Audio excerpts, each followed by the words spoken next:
సంస్కృతిని ముందుకు తీసుకెళ్లాలనే ఆరాటంతోటి పనిచేస్తున్నటువంటి చాగంటి కోటేశ్వరరావు గారు, అలాగే గరికపాటి గారి ప్రవచనాల్లో స్త్రీ పట్ల స్త్రీకున్న ప్రాముఖ్యత వీటన్నిటి గురించి వాళ్ళు మాట్లాడే సందర్భంలో చాలామంది చాలా మాట్లాడారు.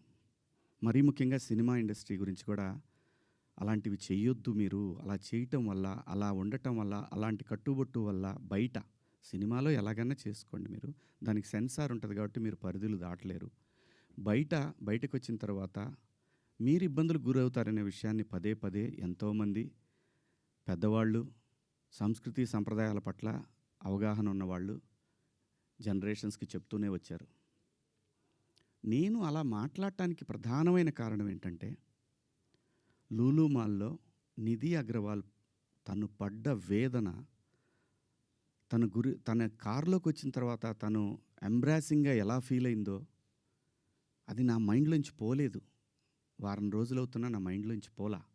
ఆ తర్వాత ఇమీడియట్గా సమంత గారి మీద, తెలుగు సినిమాలో నేను ఈ ఇండస్ట్రీకి వచ్చిన తర్వాత 90% ఆర్టిస్టులు, ఫీమేల్ ఆర్టిస్టులు ఎప్పుడు కూడా లైక్ రమ్యకృష్ణ గారు కానివ్వండి, జయసుధ గారు కానివ్వండి, విజయశాంతి గారు, వీళ్ళు కట్టుకున్న శారీస్ మీద, వీళ్ళు వేసుకున్న డ్రెస్సుల మీద షాపుల్లో అమ్మేసేవాళ్ళు అనమాట.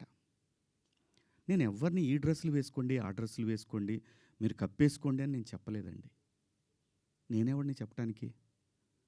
సమాజంలో ఏ రుగ్మత వచ్చినా కానీ సమాజం సినిమా వల్ల చెడిపోతుంది, మీరు వేసుకునే డ్రెస్సుల వల్ల చెడిపోతుంది, మీ సినిమా వల్లనే ఈ ప్రపంచం నాశనం అవుతుందనే మాటలు వింటూ ఉన్నాం. కాబట్టి తరచూ ఇక్కడే బతికి, ఇక్కడే నా కుటుంబాన్ని ముందుకు తీసుకెళ్తూ, నా పిల్లల్ని చదివించుకుంటూ, ఇక్కడొచ్చిన డబ్బులతో చదివించుకుంటూ, సినిమాని ఎవరు అనకూడదు అనే పంతాలో మనం ఎందుకు వాళ్ళకి అవకాశం ఇవ్వాలనేటటువంటి ఆలోచనతో నేను ఆ సందర్భంలో వచ్చిన మాటల్లో నాకు ఇప్పటికి కూడా నాకు నమ్మబుద్ధి కావట్లేదు. నేను ఆ 2 పదాలు నాకు ఎందుకు వచ్చినాయి. ఇందాక మన జర్నలిస్ట్ మిత్రులకి నేను నా ఫోన్లో ఉన్న మెసేజ్లు చూపించాను. ఏమని? ఫస్ట్ నేను అపాలజీ చెప్పింది నా భార్యకి. వెంకట గారు మీరు చూశారు కదా, ఎన్ని గంటలకండి? నైటు 1:30కి. 11:18 మా వాడికి నాకే ఎందుకో కొట్టింది, ఏది జారింది, క్షమాపణ చెప్దామని చెప్పి బాత్రూంలో, ఇంట్లో వాళ్ళందరూ బాధపడుతుంటే బాత్రూంలో షూట్ చేసి నేను మా వాడికి పంపించా. అది మీకు కూడా వినిపించాను వెంకట గారు, వేణు మీకు వినిపించాను. ఈ వీడియో కాదు, ఇప్పుడు చూస్తున్న వీడియో కాదు, అంతకుముందే ఆ వీడియో 11:18 ఉంది. నేను మా ప్రసాద్కి పంపించా, వేసేద్దాం అబ్బా ఎందుకని. అది అందరూ ఫ్లోలో వెళ్ళిపోయింది, పెద్దగా ఏమీ లేదు, ఎందుకు కెలుక్కోవటం అన్నారు.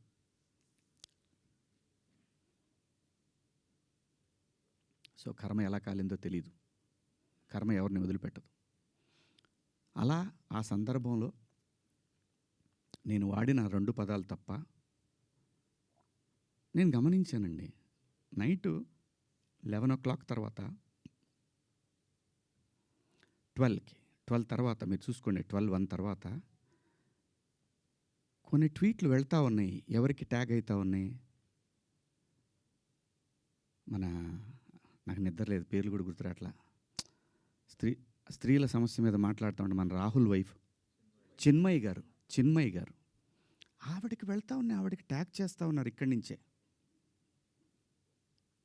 మొత్తం ట్యాగ్ చేస్తూ ఉన్నారు. ఆ తర్వాత మన అనసూయ గారికి ట్యాగ్ చేస్తూ ఉన్నారు. ఎందుకు చేస్తున్నారు నాకు అర్థం కాలేదు.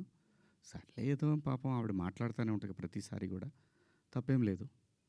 నా తరఫు నుంచి 2 పదాలు దొరికినాయి కాబట్టి ఐ హ్యావ్ టు బేర్. ఏదైనా బేర్ చేయాల్సిందే. మనం దాన్ని ఓట్రిచ్చి కొట్టినా దానివల్ల ఏం ప్రయోజనం లేదు. ఎందుకంటే తప్పు నా వైపు ఉంది కాబట్టి నేను సర్దుకొని వెళ్ళాలి, తప్పదు.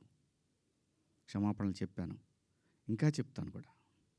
ఆ 2 పదాలకి నేను ఎప్పుడు సెట్ అవుతానో నాకు తెలియదు, నా మైండ్ ఎప్పటికి సెట్ అవుతుందో తెలియదు. అటువంటి పరిస్థితిలో ఉన్నా. నా భార్య అయితే అసలు నువ్వు ఇలాంటి స్టేటస్లో ఉంది. ఎందుకంటే ఎవరికైనా ఫ్యామిలీయే ముఖ్యం. తను రేపొద్దున వాళ్ళ బంధువుల్లో ఇదేంటి ఇలా మాట్లాడాడు శివాజీ అంటే తను ఎంబ్రాసింగ్గా ఫీల్ అవుతుంది కదా. నా పిల్లలు, వాడి ఫ్రెండ్స్, ఇదేంట్రా మీ నాన్న ఇలా మాట్లాడు, విచ్ ఈజ్ హర్టింగ్. నా ఇంటెన్షన్ బ్యాడ్ లేదు.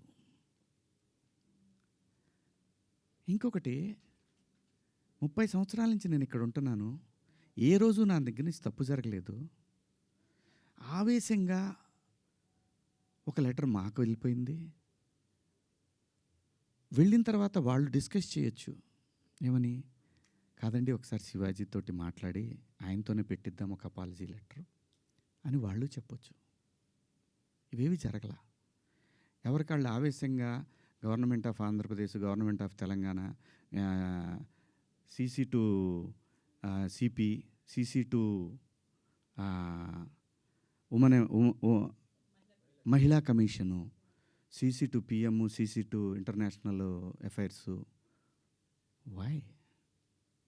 ఒక్క మాట నన్ను, అన్న ఏందన్న ఇట్లా మాట్లాడు. సారీ అమ్మ, నాకెవరు ఫోన్ చేయలేదు. ఒక సుప్రియ గారు సాయంత్రం ఫోన్ చేస్తే, అయ్యో శివాజీ గారు ఏంటి, సారీ అమ్మా నేను పొరపాటున 2 పదాలు దొరికినాయి. అవునండి, ఐఎమ్ కంప్లీట్లీ రిగ్రెటింగ్గానే ఉందమ్మా, నాకు ఐఎమ్ వెరీ సారీ. నాకు ఇప్పటికి కూడా అర్థంగా నేను ఎలా మాట్లాడాను ఆ 2 పదాలు అసలు. నేను బయట బూతులేం మాట్లాడనంటే మాట్లాడతానండి, మన అందరం మాట్లాడతామండి, అర్థం పర్థం లేని మాటలు మాట్లాడుకుంటాం. కానీ ఒక వేదిక, ఒక పద్ధతి, జనరేషన్స్కి మనమే చెప్పాలి కాబట్టి, మన పిల్లలకి చెప్పాలి కాబట్టి. ఆవిడ సరే అండి పెట్టేసేయండి అయిపోయింది. నేను ఇచ్చేసాను, అప్పటికే నేను పంపించేశానమ్మా అప్పుడు. ఎందుకంటే వాళ్ళందరూ నాకు తెలుసు, నన్ను అన్నాను అని పిలుస్తారు. ఒక్క మాట నన్ను అడిగుంటే, ఒక్క మాట నేనేమన్నా మిస్బిహేవ్ చేశానండి ఎవరితోన్నా? ఎప్పుడన్నా మీరు ఏ ఆర్టిస్ట్ అయినా సరే, ఇప్పటికీ భూమిక గారితో చేస్తాను, మేడం అని పిలుస్తా, లయమ్మ అంట. రంభ గారితో చేశాను, సంగవి గారితో చేశాను, పెద్ద పెద్ద ఆర్టిస్టులతో చేశాను. ఇంత చిన్న మిస్బిహేవ్ చేయలేదు, చెయ్యను కూడా.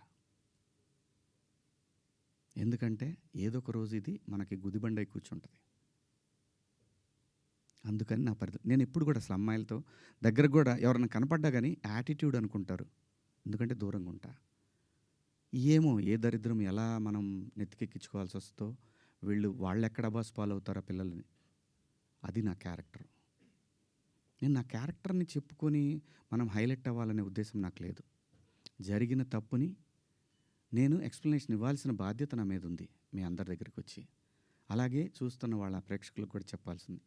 కానీ నిన్న మీరందరూ పెట్టారు, మీరందరూ లైవ్లు పెట్టారు, ప్రజల స్పందన మీరు చూశారు.